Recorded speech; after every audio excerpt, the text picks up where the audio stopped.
Bien, mis amados, vamos a abrir nuestras Biblias en Efesios capítulo 4.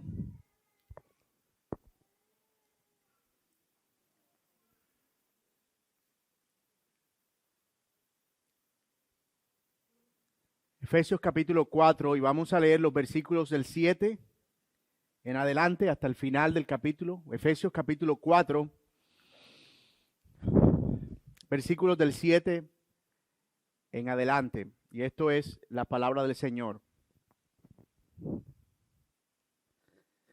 Pero a cada uno de nosotros se nos ha concedido la gracia conforme a la medida del don de Cristo. Por tanto, dice, cuando ascendió a lo alto, llevó cautivo un gran número de cautivos y dio dones a los hombres. Y esa expresión ascendió, ¿qué significa sino que él también había descendido a las profundidades de la tierra? El que descendió es también el mismo que ascendió mucho más arriba de todos los cielos para poder llenarlo todo. Y él dio a algunos ser apóstoles, a otros profetas, a otros evangelistas, a otros pastores y maestros, a fin de capacitar a los santos para la obra del ministerio, para la edificación del cuerpo de Cristo, hasta que todos lleguemos a la unidad de la fe y el pleno conocimiento del Hijo de Dios, a la condición de un hombre maduro, a la medida de la estatura de la plenitud de Cristo. Entonces ya no seremos niños sacudidos por las olas y llevados de aquí para allá por todo viento de doctrina, por la astucia de los hombres, por las artimañas engañosas del error. Más bien, al hablar la verdad en amor, creceremos en todos los aspectos en aquel que es la cabeza, es decir, Cristo, de quien todo el cuerpo, estando bien ajustado y unido por la cohesión que las coyunturas proveen, conforme al funcionamiento adecuado de cada miembro, produce el crecimiento del cuerpo para su propia edificación en amor. Oremos juntos, hermanos. Padre nuestro que estás en los cielos, te damos gracias, Señor, por la oportunidad de estar aquí otra vez para predicar tu palabra. Y rogamos, Señor, que tú nos ayudes y nos permitas experimentar, Señor, la obra de tu Espíritu por medio de la predicación. Que hables a nuestras almas acerca de la importancia, Señor, de considerar el regalo de tu Espíritu y los dones que has provisto para la iglesia, de modo que seamos edificados y alentados para la gloria tuya. Oramos esto, Señor, en el nombre y en los méritos de Cristo Jesús. Amén y amén. La gente normalmente relaciona el 25 de diciembre con dar regalos y muy seguramente algunos de los que están aquí anoche pudieron experimentar el recibir regalos de amigos y familiares y todos estamos de acuerdo en que un regalo alegra. Todos estamos de acuerdo en que es una forma en la que nosotros recibimos el amor de otros y una manera en la que demostramos cierto cuidado y consideración por las personas. Y aunque nosotros pudiéramos decir que tenemos el regalo más grande que pudiéramos tener si somos creyentes, y es que tenemos la salvación en Cristo Jesús, con todo y eso, a Dios le plació que ese regalo todavía tuviera mucho más peso y mucho más significado. Él quiso que a través de Cristo nosotros no recibiéramos solo la salvación, por la cual nuestras almas son rescatadas del infierno, sino que recibiéramos al mismo tiempo y de nuevo por el mismo Cristo lo necesario para ser equipados y crecer en la gracia y en el disfrute de lo que el Señor representa para nosotros.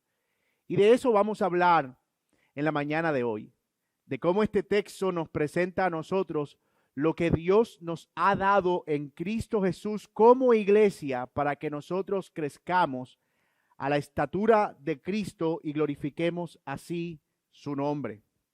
La carta a los Efesios es una carta interesante porque es una carta que está dividida en dos grandes partes. La primera parte habla acerca de cómo Dios ha salvado a pecadores y nos ha dado la redención, cómo Él ha perdonado nuestros pecados, habiéndonos escogido desde antes de la fundación del mundo y habiendo pagado el precio por nuestra maldad. Ustedes pueden leer en el capítulo 1 todo ese proceso de salvación y cómo Dios lleva a cabo ese plan, cómo Él nos redime por su gracia. Luego en el capítulo 2 se amplía un poco más ese concepto y podemos ver al Señor mostrándonos cómo además de salvarnos como individuo, Él nos une a un pueblo que es la iglesia. Ya no somos más ni judíos ni gentiles, sino que ahora ya no hay separación, sino que somos un solo pueblo, una sola familia en la fe, y a esa familia el Señor la llama la iglesia. Luego vemos en el capítulo 3 cómo el deseo del apóstol Pablo es que esa iglesia o ese pueblo siga creciendo para la gloria del Señor, que ese pueblo siga edificándose y que pueda conocer la profundidad, el amor, la anchura, o la profundidad, la anchura, la altura del amor de Cristo y crecer en ese amor. Y Pablo ora por esos salvos que ahora son parte de ese pueblo para que crezcan en amor. Y finalmente, en el capítulo 4, nosotros vemos cómo debe vivir ese pueblo que el Señor ahora ha redimido. Sigan la idea. El Señor nos salva de nuestros pecados, capítulos 1 y 2. Nos une a un cuerpo y ora para que ese cuerpo crezca en amor, capítulo 3. Pero ahora en el capítulo 4, el apóstol Pablo nos habla acerca de qué es lo que ese pueblo está llamado a hacer. Santi, ¿te puedes sentar? ¿Qué es lo que ese pueblo está llamado a hacer? ¿Y qué es lo que ese pueblo está llamado a hacer? Pues Pablo les dice en el capítulo 4, yo pues prisionero del Señor, les ruego que ustedes vivan de una manera digna de la vocación con que han sido llamados. ¿Cuál es la prerrogativa de Dios para su pueblo? ¿Qué es lo que Dios espera que ese pueblo, esa familia llamada iglesia haga? Que vivan de acuerdo a la vocación con la que han sido llamados. Pero ¿cómo ellos van a vivir o cómo van a llevar a cabo ese plan? ¿Cómo va ese pueblo a vivir como es digno de esa vocación? Bueno, hay dos opciones para eso. La primera, eso puede suceder mágicamente, es decir, esperar que luego la salvación produzca por sí sola el hecho de ser conforme a la vocación con la que hemos sido llamados. Pero la otra ruta es que Dios provea los medios para que ese pueblo sea entrenado y ejercitado para llevar a cabo esa obra. Eso es vivir digno, como es digno de la vocación. Lo primero, nosotros sabemos que no es posible. Y no es posible porque a pesar de que hemos sido redimidos y librados de nuestros pecados, todavía tenemos una batalla con nuestra naturaleza pecaminosa. Y la fe, la paciencia, el amor, la santidad, la sujeción, todas esas cosas que debe exhibir el pueblo de Dios no se producen por generación espontánea. Es decir, no es algo que va a aparecer sin causa alguna. Así que lo que hace Dios es, una vez habiéndonos salvado y una vez habiéndonos unido los unos a los otros para ser un pueblo, Él nos provee de unos dones o nos da unos regalos, es la palabra más precisa. Él nos da unos regalos para que esos regalos que Él nos da funcionen como lo que nos va a equipar y a entrenar para que nosotros vivamos como es digno de la vocación a la que hemos sido llamados. Y vamos a ver, en primer lugar, en qué consiste ese regalo. ¿Cómo es que ese regalo llega a nosotros? El versículo 7 dice, pero a cada uno de nosotros se nos ha concedido la gracia, el carisma o el regalo, conforme a la medida del don de Cristo. Está diciendo el apóstol que la fuente de ese regalo es Cristo, pero que además es un regalo que se da de acuerdo a cierta medida. ¿Y cómo es que Cristo se convierte en alguien que tiene esa capacidad de dar el regalo que el pueblo de Dios necesita para crecer y vivir como es digno de su vocación?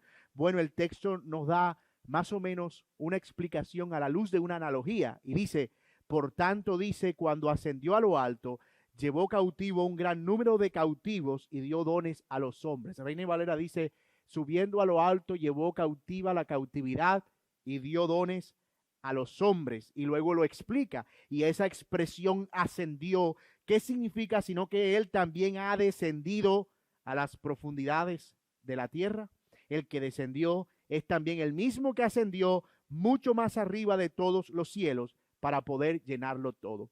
Ahí está el autor explicando cómo es que Cristo es capaz de darnos ese regalo. Y la forma en la que lo explica es usando, como les dije, una analogía de la guerra o de las guerras de la época. Usualmente cuando los reyes salían en épocas de conquista, ellos llevaban su ejército a los campos de batalla con el propósito de extender los dominios de su territorio. Y lo que hacían era que enviaban a sus generales, o normalmente los reyes que eran militares, iban ellos mismos y peleaban, y cuando lograban dominar un lugar, cuando lograban dominar una ciudad, perdón, hermano, lo que hacían era que tomaban cautiva a esa ciudad y tomaban todo lo que era de esa ciudad, riqueza, medios de producción, si se puede decir, oro, es decir, todo lo que era valioso de esa ciudad, y lo llevaban consigo a su reino.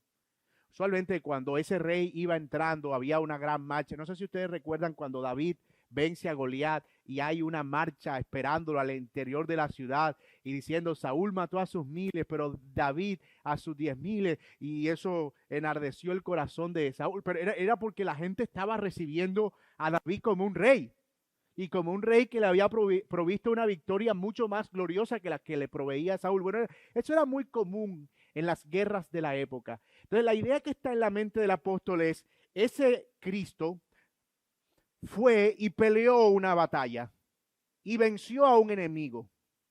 Él, siendo rey, no mandó a su ejército, sino que él mismo descendió, o él mismo fue y peleó y venció a sus enemigos. Y eso es una forma alegórica de referirse a cómo Cristo en la muerte vence a sus enemigos. Cuando dice que descendió a las profundidades de la tierra, no está hablando nada acerca de que fue al infierno y le arrebató las llaves al diablo y le dijo: me llevo estas llaves porque voy a abrir unas puertas allá arriba. Eso no tiene nada que ver. Es más bien acerca de cómo él pelea, y como rey victorioso ahora trae el botín y entra a su pueblo y lo reparte en su pueblo. Dicho en términos más teológicos, el rey de los cielos se encarna y desciende a esta tierra para vivir en una condición de hombre, y estando en esa condición de hombre, vence la potestad de la muerte, pero la muerte no puede retenerlo, así que él resucita victorioso al tercer día y luego asciende a los cielos. Pero en ese acto de ascender, él reparte el botín de la victoria. ¿Y cuál es ese botín de victoria? Los dones que él da a los hombres. Los dones que él da a los hombres. Ahí está Pablo explicando cómo es que eso funciona. ¿Y cuáles son esos dones? Bueno, el versículo 10 nos dice: el que descendió es también el mismo que ascendió, esto es, victorioso, mucho más arriba de todos los cielos. Es decir, es una victoria apoteósica, gloriosa, para poder llenarlo todo. Y él dio, aquí están los dones. Y él dio, ¿a quién dio? Bueno, a su pueblo. ¿Cuál pueblo? El pueblo que está compuesto de los que antes eran pecadores, pero que fueron escogidos de antes de la fundación del mundo y ahora son salvados y ahora conforman lo que el apóstol Pablo llama la iglesia. O sea, no perdamos de vista el contexto de Efesios. ¿Qué dio él a su pueblo? Bueno, él dio a algunos el ser apóstoles, a otros profetas, a otros evangelistas y a otros pastores y maestros. Y ahí está la descripción detallada de cuáles son los dones que Dios provee para que esos que Él salva ahora sean edificados y vivan conforme a la vocación con la que han sido llamados. Y noten el carácter progresivo, noten que digo progresivo enfáticamente, que hay en esos dones. Él dice: a unos les dio el ser primero apóstoles, luego a otros profetas, luego a otros evangelistas y luego a otros pastores y maestros. En otra parte, en el capítulo 2, el apóstol usa la analogía de un edificio, y también aquí en este contexto él tiene una en mente como concebir el pueblo de Dios como un edificio, como una construcción. Por eso él usa la palabra edificados. Y en ese edificio él dice que Dios proveyó dones para que construyeran progresivamente ese edificio. Dice, primero él proveyó a los apóstoles y los profetas. En el capítulo 12 nos dice que el fundamento de la iglesia fue puesto ¿por quién? Por los apóstoles y los profetas. O sea que el primer don que Dios da son los apóstoles y los profetas para que ellos pongan el fundamento. Eso es importantísimo porque aquí está la base por la cual nosotros creemos que no es posible que hayan apóstoles hoy en día. Porque ¿cuántas veces nosotros ponemos el fundamento de un edificio? Los que son constructores aquí. Una sola vez. O sea, tú no ves como que voy a poner el fundamento, me corrige Freddy, pero hago la zapata, ¿verdad? Y pongo el fundamento y empiezo a edificar, pero cuando voy por la mitad digo, yo como que le voy a meter más piso, entonces voy a poner unas vigas y voy a convertir esas vigas en fundamento. Eso no es posible, ¿verdad? Porque el fundamento tiene que ser uno solo y es el que está anclado al piso. Entonces, ¿cuál es el papel de a quienes se menciona aquí como apóstoles y profetas? Pues poner el fundamento. Y aquí profeta no es una referencia a los profetas del Antiguo Testamento, es una referencia a hombres que probablemente eran parte de ese grupo de 120 que estuvieron con el Señor esperando en el aposento alto. Además de, acuérdense que en el aposento alto no habían solo 12, los 12 eran los apóstoles, pero habían 120 ahí. Y entre esos 120 estaban los 12 apóstoles, pero otros con la capacidad de poder hablar y enseñar lo que habían oído directamente de Cristo. A eso se les llamó profetas. Algunos de ellos se fueron a Antioquía. ¿Se acuerdan cuando Pablo es ordenado? Dice, había en Antioquía apóstoles y profetas. Porque esa figura del profeta era de alguien que hablaba de lo que había escuchado directamente del Señor Jesucristo, aunque no era un apóstol ordenado. Entonces esos profetas y esos apóstoles se encargaron de enseñar los rudimentos de la doctrina tal cual como lo oyeron del Señor Jesucristo. Pero Dios no solo provee apóstoles y profetas para poner el fundamento, porque evidentemente si se trata de un edificio, no podemos dejar un edificio a medio construir.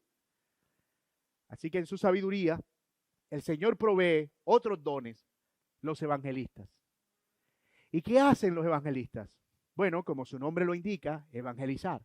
Son los encargados de, luego de que ese fundamento está puesto, empezar a proclamar que hay que construir sobre ese fundamento. Son los misioneros y los que son enviados a lugares donde Cristo no había sido predicado para que allí el evangelio empezara a levantarse sobre los fundamentos de los apóstoles. En otras palabras, los evangelistas no iban predicando su propio evangelio, ni iban predicando otro evangelio. Ellos iban predicando el evangelio del fundamento que habían puesto los apóstoles y los profetas. Y hermanos, de nuevo, esto también es importante porque muchas veces se tiene la idea de que un evangelista es un tipo que grita bastante y zapatea cuando predica.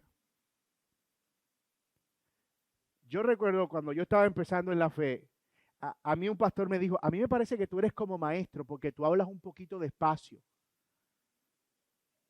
Pero yo soy como evangelista porque yo no puedo hablar despacio. Entonces, él decía como que el evangelista es el que grita, el que va. Pero en realidad, la idea aquí se parece más a un misionero realmente. A alguien que va donde Cristo todavía no ha sido predicado. Porque lo curioso de estos evangelistas modernos es que van a predicar a iglesia. Mira tú eso. Gran evento evangelístico en la iglesia tal, con el evangelista tal. Ajá, ¿y cuál es la gracia?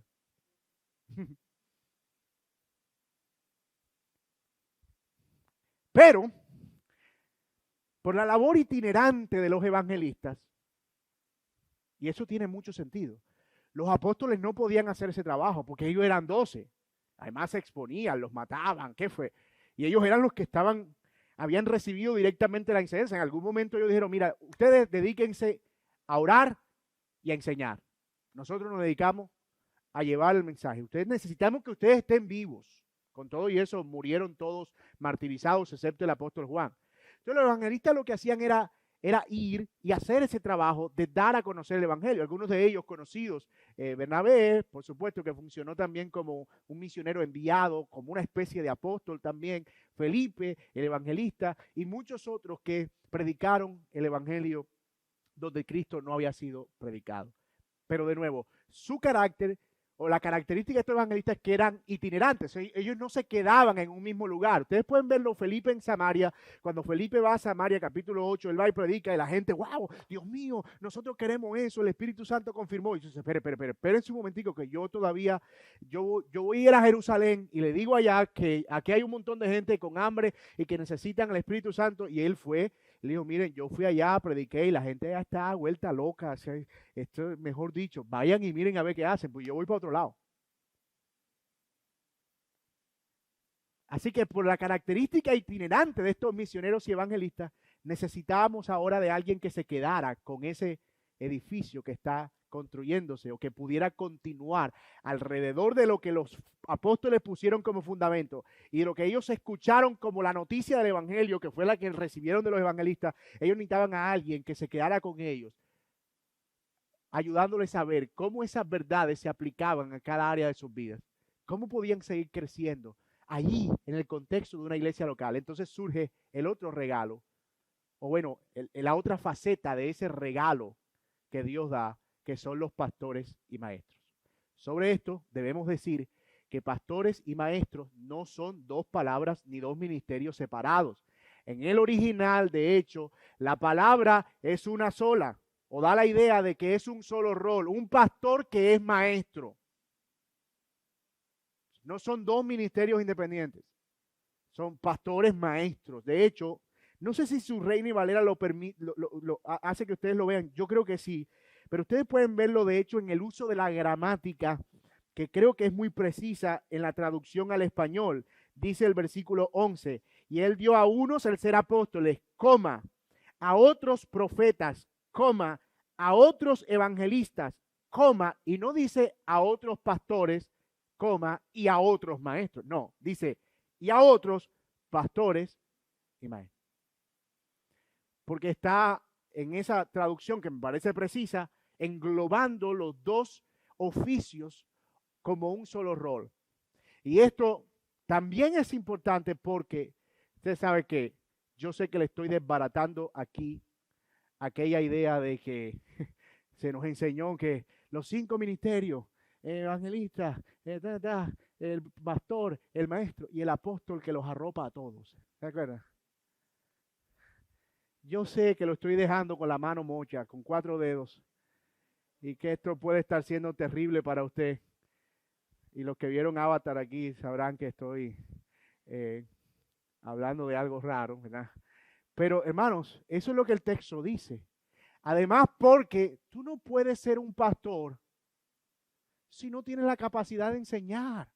La Biblia dice en 1 Timoteo 3 y Tito 1:8, entre los requisitos de un pastor, que sea irreprensible, marido de una sola mujer, no dado al vino, no pendenciero, no dado a las ganancias deshonestas, sobrio, prudente, decoroso, que tenga buen testimonio afuera, que gobierne bien su casa, que tenga a sus hijos en sujeción, etcétera, etcétera. Y luego dice que sea apto para enseñar. Porque hay una idea de que yo soy pastor, pero yo no soy maestro. Explícame eso. ¿Cómo tú puedes pastorear y no enseñas la Biblia?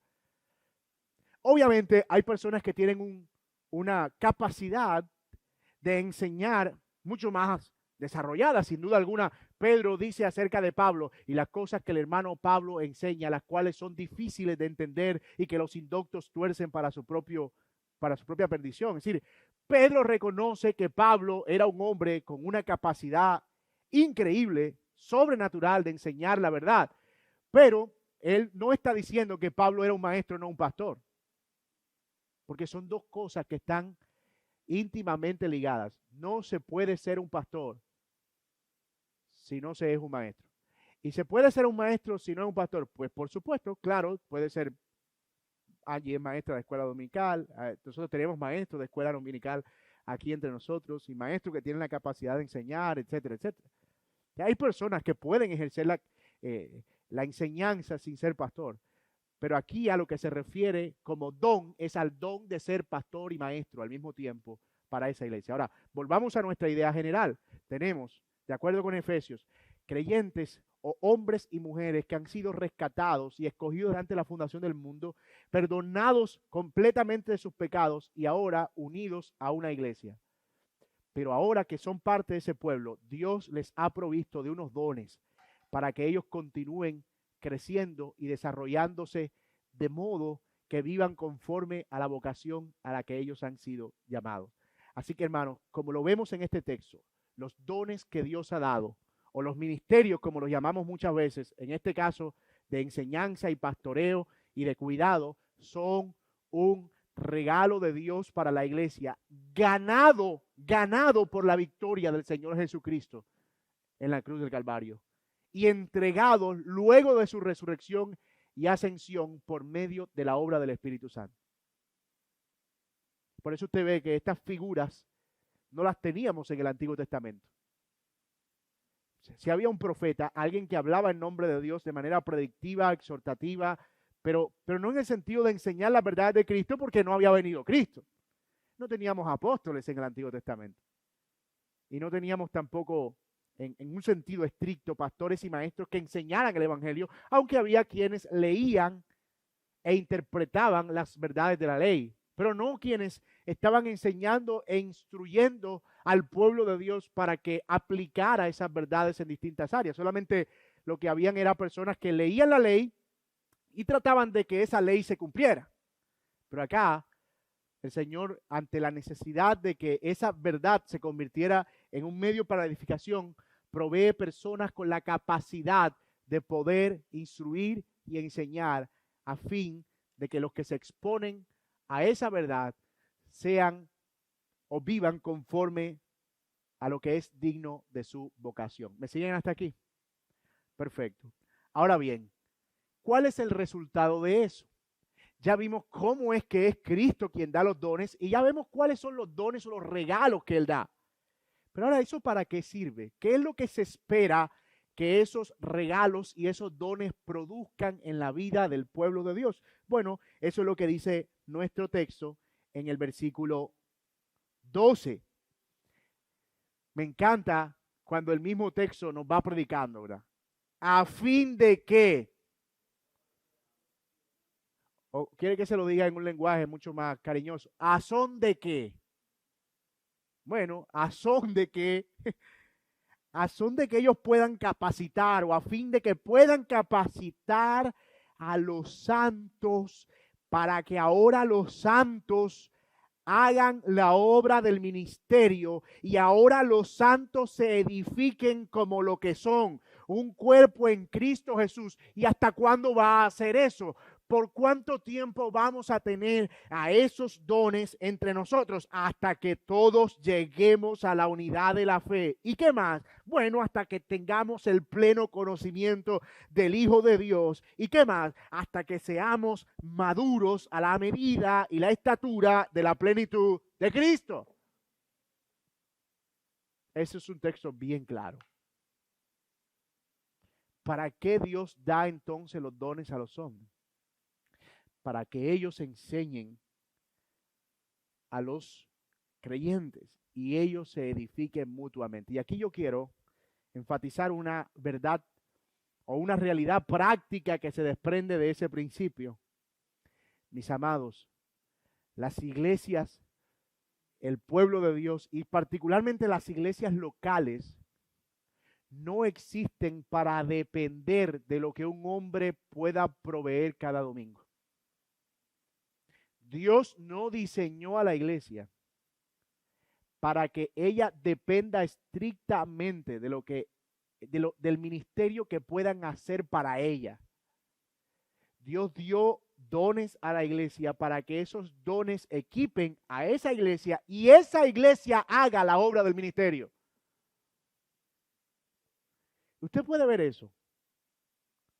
Porque lo que está en la mente de Pablo aquí es, Dios dio pastores, pero su meta no es que ellos suplan todo lo que ustedes están llamados a hacer, sino que los equipen para que ustedes hagan lo que tengan que hacer. Y yo quiero profundizar todavía más en este principio práctico. ¿Pueden los pastores aconsejar? Sí, pero su principal labor es equipar a la iglesia para que la iglesia se aconseje a sí misma. ¿Pueden los pastores enseñar? Sí, pero la iglesia es equipada por medio de los pastores para que ellos puedan enseñarse a sí mismos. ¿Puede un pastor corregir y exhortar y disciplinar? Sí, pero su función principal es equipar a la iglesia para que la iglesia pueda poner eso en ejercicio por sí misma. Mis hermanos, si tú te das cuenta, la obra del ministerio es una obra dinámica, no una cosa en la que tú tienes a una persona o a varias personas haciendo todo y al resto ahí sentados cada domingo por la mañana esperando ser alimentados con lo que el ministerio tiene para darme. Eso cambia completamente la idea de cómo funciona una iglesia. Porque yo les quiero confesar algo, como pastor, para el orgullo de un pastor, para la carne de un pastor, es chévere que la iglesia dependa de uno. Conocer todos los problemas de la iglesia. Saber con qué está batallando cada uno. Cuáles son las tentaciones. Porque así se tiene más control. Por eso tú ves una de las características de los pastores manipuladores es que siempre están buscando sacarle la más mínima información a sus ovejas, porque ellos saben que con eso ellos pueden manipular a placer. ¿Cuánto te ganas? ¿Cuánto paga de recibo de la luz? Y ya te reconciliaste con tu mamá. ¿Y por qué cada cuánto tú estás teniendo intimidad con tu esposo y tu esposa? Y cómo,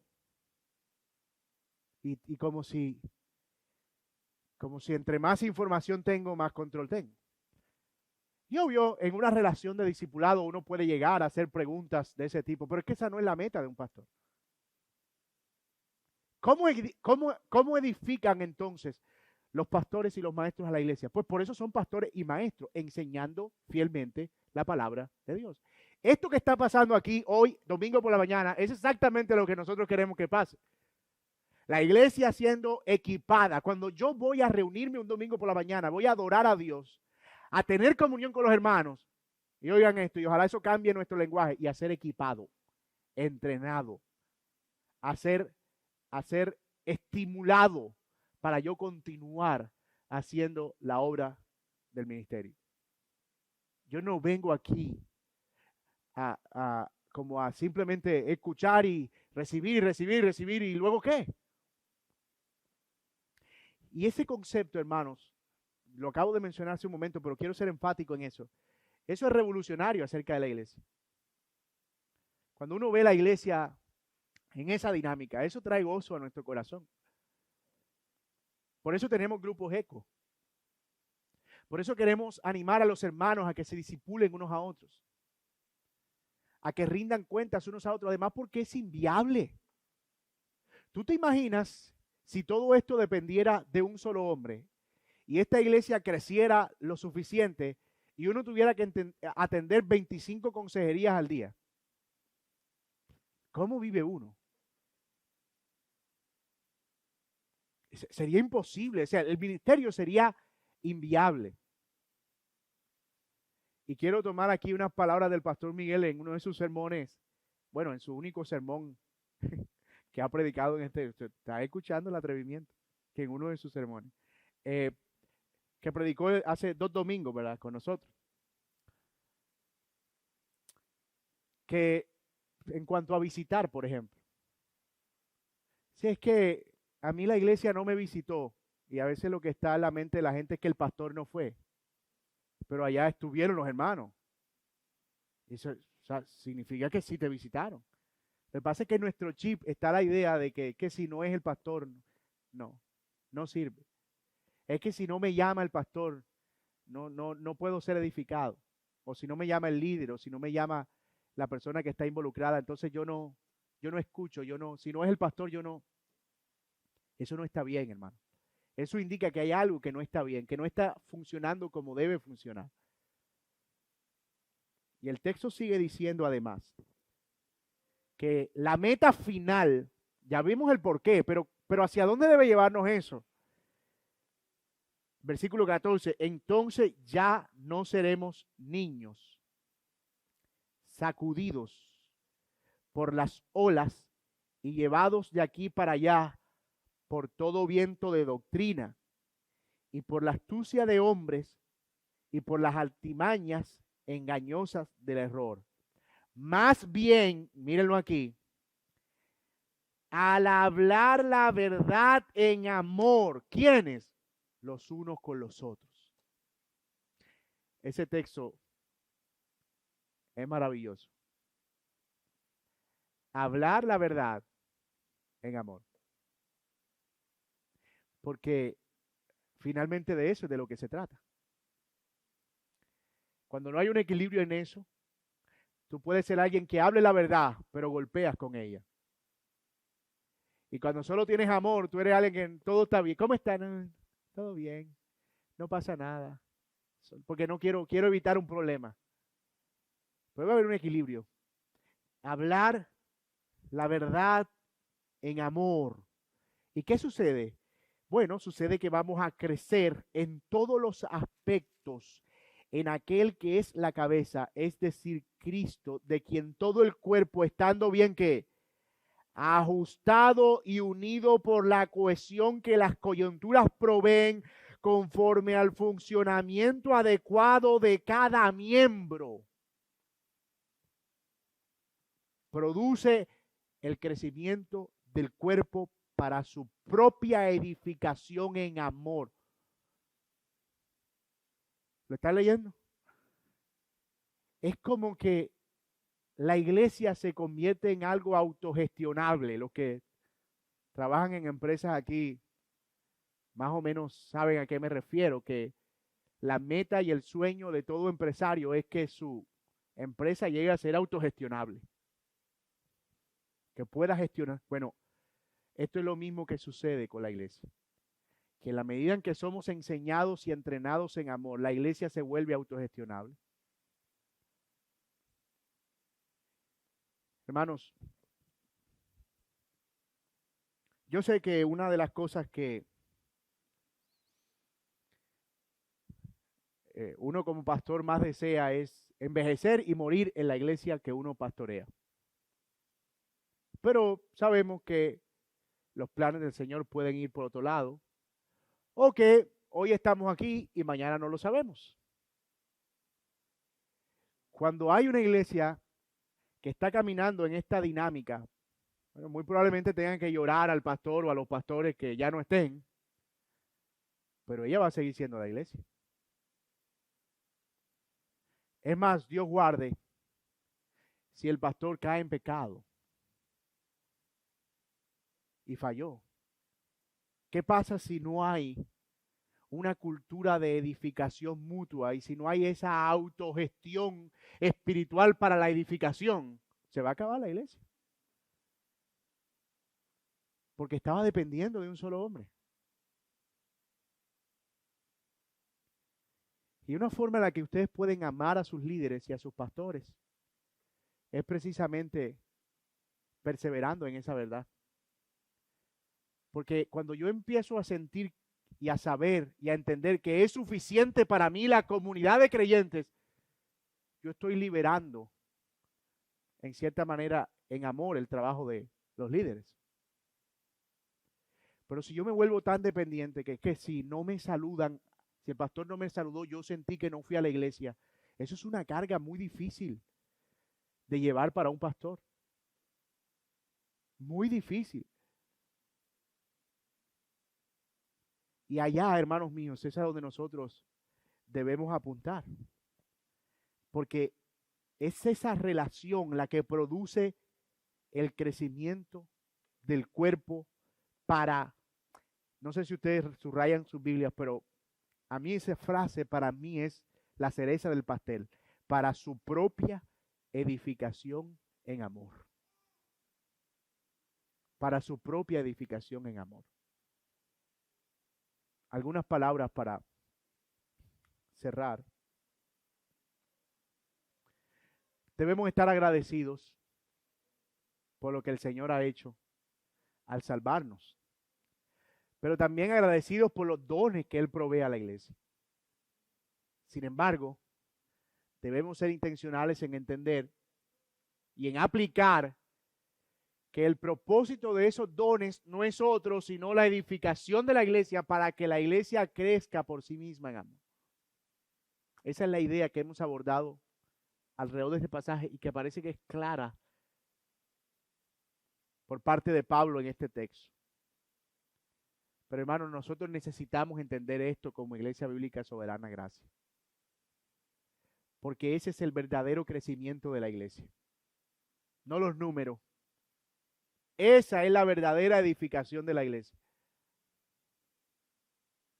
Nosotros podemos tener una iglesia de 50 personas, 20 personas, 30 personas, pero si es una iglesia que está creciendo en estos principios, en este aspecto, que tú ves que se evangelizan unos a otros, que se disipulan unos a otros, que se disciplinan unos a otros, que no están por ahí, mira, que tuviste que este fulano, que yo lo veo como mal. No, yo voy y me siento con él. ¿Por qué? Porque hay una cultura del evangelio en la que yo puedo ir y después de haber sacado la viga de mi ojo, decir, mira, yo tenía tremenda viga en mi ojo, pero déjame decirte que ahora te veo con el otro. Tengo un parche aquí, pero estoy viendo que estás en peligro. Cuidado con lo que está pasando. Dime cómo puedo orar por ti. ¿Cómo me involucro? ¿En qué necesitas ayuda? Cuando uno ve eso, cuando esas cosas empiezan a pasar, cuando llega una persona nueva y hay uno ahí que está, ¿cómo estás? Mira, cuéntame, ¿de dónde vienes? ¿Cómo te puedo ayudar? ¿Cómo ha pasado? Cuando llamamos, cuando en medio de la enfermedad nos asistimos, cuando vemos a un pobre y en necesidad entre nosotros y acudimos a su auxilio, nosotros estamos cumpliendo ese principio y ese es el verdadero crecimiento de la iglesia. Y déjenme decirles, hermanos, que si el Señor ha de darnos una iglesia, nosotros queremos que sea una iglesia grande y creciente en este aspecto, porque de lo contrario no nos importan los números. ¿Para qué queremos una iglesia de 500 personas, de 600 personas, donde ni siquiera se pueden conocer unos a otros? Donde hay grupitos aquí y allá, donde cada quien se está edificando a sí mismo, pero no edificando a otros, donde cada quien está buscando su propio bien y su propio placer. ¿Para qué queremos eso? ¿Para la foto? Pero el verdadero testimonio del evangelio, de unidad y de fe, está en una iglesia que evidencia su crecimiento en el cuidado y la relación que tienen los unos por los otros, casi pastoral. Es más, yo voy a decirlo tan claro como pueda. El propósito de Dios al dar dones a los hombres es que nosotros seamos pastores los unos de los otros. Nos cuidemos unos a otros. Y eso, al mismo tiempo, es una gran bendición, porque elimina esa idea del pastor caudillo, del héroe, del que está allá arriba. Es que el pastor es como mi papá. Él es como el papá que nunca tuve, o el esposo que no, bueno, allá no, pero él es el hermano mayor que a mí me faltó. Él es como, hermano, yo agradezco mucho eso. Y yo sé que son expresiones genuinas de cariño. Y ojalá provengan solo del cariño y no de una relación de dependencia en la que es que yo siento que si eso me llega a faltar, yo no sé qué sería de mí. No, mis amados hermanos. Una forma en la que nosotros protegemos a los líderes de nuestras iglesias es creciendo en amor. ¿Saben por qué? Porque a este corazón caído, miserable y pecaminoso, le gusta eso. Le gusta que la gente dependa de él.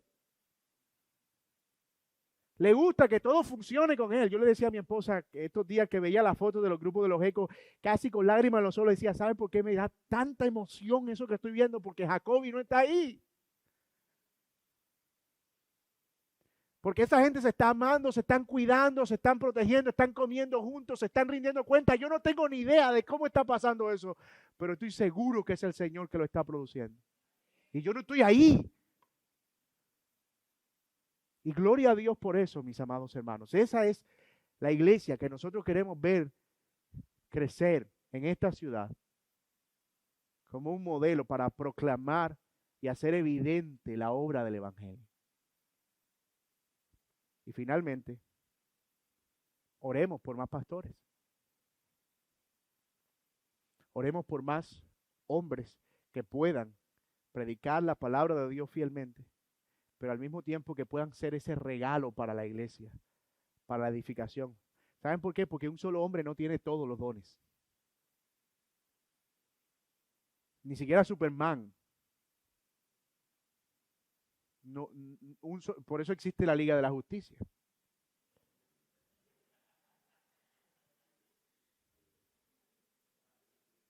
¿Verdad? Superman tiene mucho poder, pero Batman tiene mucha plata.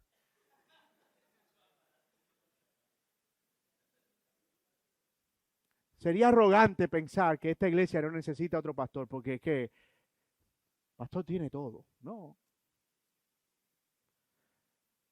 Debido a que ningún hombre tiene todos los dones, nosotros necesitamos orar por más dones para el Señor. Danos un regalo para la iglesia. Porque sabemos que tú puedes darnos esos regalos. Porque tú eres el Señor de la mies que provee obreros para su mies. Y esa debe ser una oración que nosotros debemos permanecer, con la que debemos permanecer y animar a los hombres de nuestra iglesia que ustedes están viendo ejerciendo liderazgo, animarlos a ser más activos y proactivos en ese liderazgo. Porque quién sabe si tenemos entre ellos a más pastores como regalo para esta iglesia. Mis amados, que el Señor sea glorificado y que el Señor nos ayude a atesorar el regalo que tenemos, a desear que ese regalo sea mucho más abundante y que Él siga edificando a nuestra iglesia por medio de los dones que Él ha provisto. Amén. ¿Le parece si oramos?